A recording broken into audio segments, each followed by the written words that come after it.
الله وبركاته. الحمد لله رب العالمين والعاقبة للمتقين والصلاة والسلام على أشرف الأنبياء والمرسلين نبينا محمد صلى الله عليه وسلم ومن تبعهم بإحسان إلى يوم الدين. فقد قال الله تبارك وتعالى في كلام المجيد والفرقان الحميد: أعوذ بالله من الشيطان الرجيم. بسم الله الرحمن الرحيم. إنهم فتية آمنوا بربهم وزدناهم هدى. محترم صاحبین اکرام، حکم صاحبان، مثبت اساتذہ اکرام اور دور دراز سے آئے ہیں مہمانان خصوصی،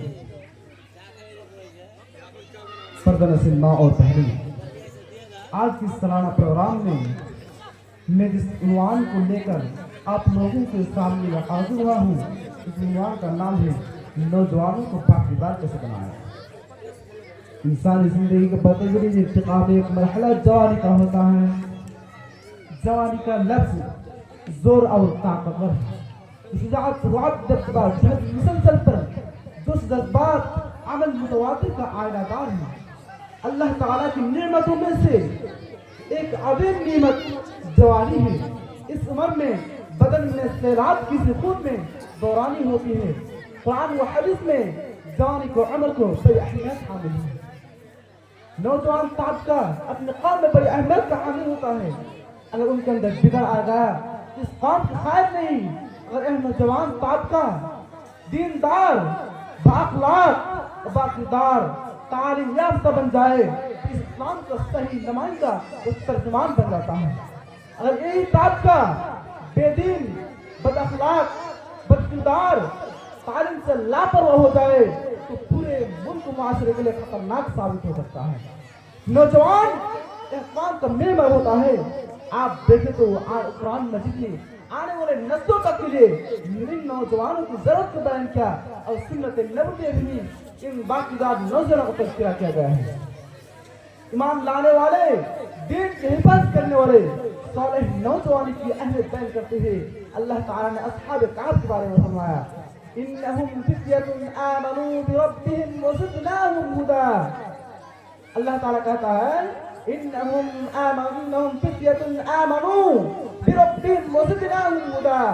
اصحاب کہف چند نوجوان تھے، اپنے رب پر ایمان لائے اور ہم نے انہیں ہدایت سے نوازا۔ اسی طرح سورہ ممتحنہ آیت نمبر 4 میں اللہ تعالیٰ ارشاد فرماتا ہے: قد كانت لكم أسوة حسنة في إبراهيم۔ تمہارے لیے حضرت ابراہیم علیہ السلام بہترین اسوہ نمونہ ہے۔ وہی ابراہیم علیہ السلام جنہوں نے قبل ایوان میں زلزلہ پر پکڑ دیا تھا اور پوری قوم کہہ پڑی تھی: قالوا سمعنا فتى يذكرهم يقال له إبراهيم۔ قوم نے کہا ہم نے ایک نوجوان کا تذکرہ سنا ہے جسے لوگ ابراہیم کہتے ہیں۔ حضرت یوسف علیہ السلام ایک نوجوانی تھے جن کے اس جوان پر عزیز مصر کی بیوی پریاد ہو کر سوال کدایت ہوتے ہیں کہیں حیث لکا، جواباً کہا معاذ اللہ۔ ٹھیک اسی طرح نبی صلی اللہ علیہ وسلم نے ان جوانوں پر خاص توجہ دی اور ان کا مقام و مرتبہ بتایا۔ اللہ کے رسول صلی اللہ علیہ وسلم نے ان باقیدار نوجوانوں کا تذکرہ بیان کرتے فرمایا: شاب نساء فی عبادت اللہ۔ عرصے لائے کے سائے میں 7 خوش نصیب ہوں گے، جس دن کوئی سائے نہیں ہوگا ان خوش نصیبوں میں ایک طاقتور نوجوان ہوگا جن کی جوانی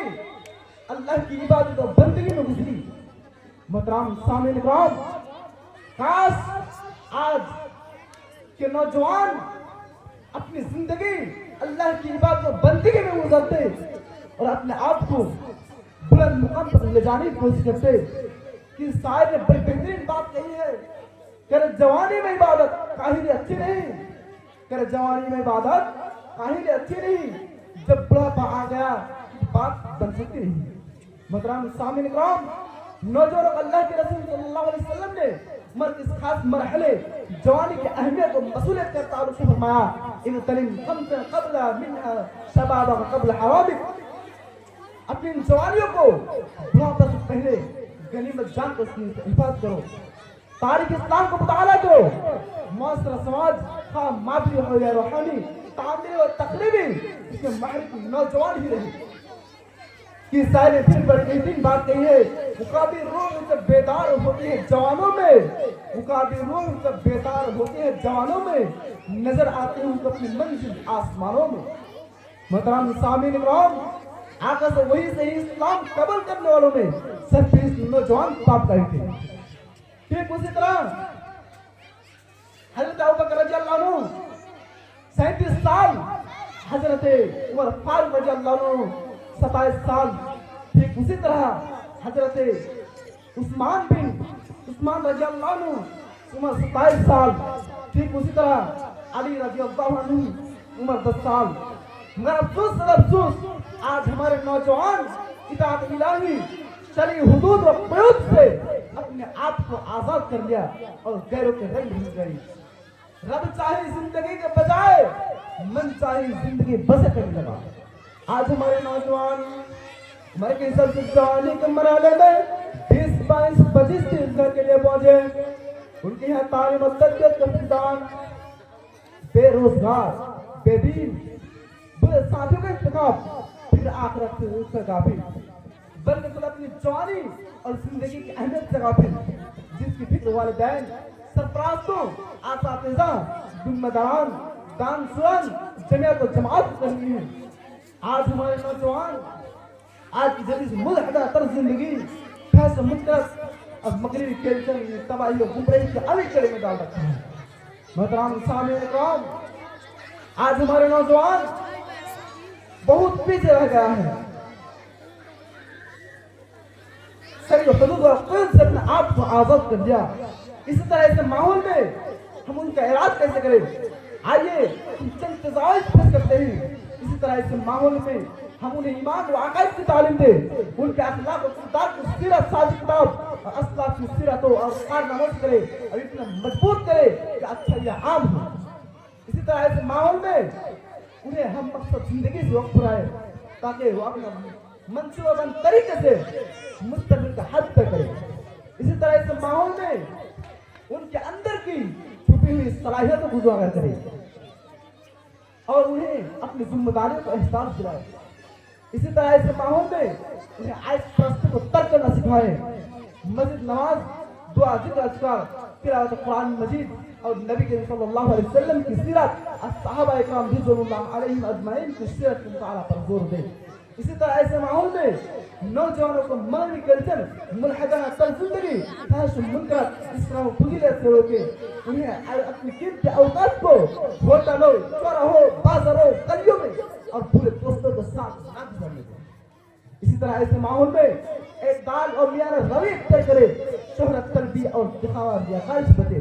ثابت کرنے استقلال بھی ضروری ہے اپنی تقریر اور تحریر میں 1642 سے دور رہیں اس سے آپ کی وہ وعید ہو جائے گی مگر سنت رسول اللہ صلی اللہ علیہ وسلم کی اہمیت جب جائے گی اسی طرح ایسے ماحول میں علماء کرام سے قریب رہنے کی کوشش کرے مسجدوں سے وابستگی اور لگاؤ پیدا کرے وضع وقتہ میں سنت رسول اللہ صلی اللہ علیہ وسلم اپنائے دوسری قوم کے نکالی سے بڑے بڑوں کو احترام اور چھوٹوں کو پیار دے اس طرح سے ماحول میں دوسرے براد سے عملی تربیت دی جائے مثلا صلاۃ الفجر کی ادائیگی کم از کم روزانہ ایک رکوع کم از کم روزانہ ایک حدیث کا ترجمہ کے ساتھ پڑھنا سمجھنا یاد کرنا گھر سے تدریس آفس کی تیاری وغیرہ کی تربیت جلد سونے گفتگو میں نرم بول چال کام مثلا فضل غیبت اسرف ٹی وی اور سیریل سے بچائے ان کو نصیحت کرے کہ اپنے خالی اوقات کو اپنے خالی ٹائم کو مفید بنائے اسے کتابوں کا مطالعہ اور خدمت خلق میں لگائے اسی طرح ایسے ماحول میں نوجوان گھروں میں نوجوان بہنیں یا بچیاں ہیں تو ان کو امور خانہ داری گھریلو ماحول کا اصلاح اولاد کی تربیت شوہر کے حقوق سسرال سے اچھے تعلقات کی بات بتائے تاکہ وہ مثالی ماں مثالی خاتون بن سکے اسی طرح ایسے ماحول میں موجود وسائل اور ذرائع ابلاغ کے ذریعے سے بھی دعوت کا کام لے اسی طرح ایسے ماحول میں نوجوان کے اندر خود انتصابی پیدا کرے ان کے لیے ٹارگٹ طے کرے اسی طرح ایسے ماحول میں نوجوان طبقہ فعال متحرک بنے سب مہری کو اپنے اندر سے دور کرے اسی طرح ایسے ماحول میں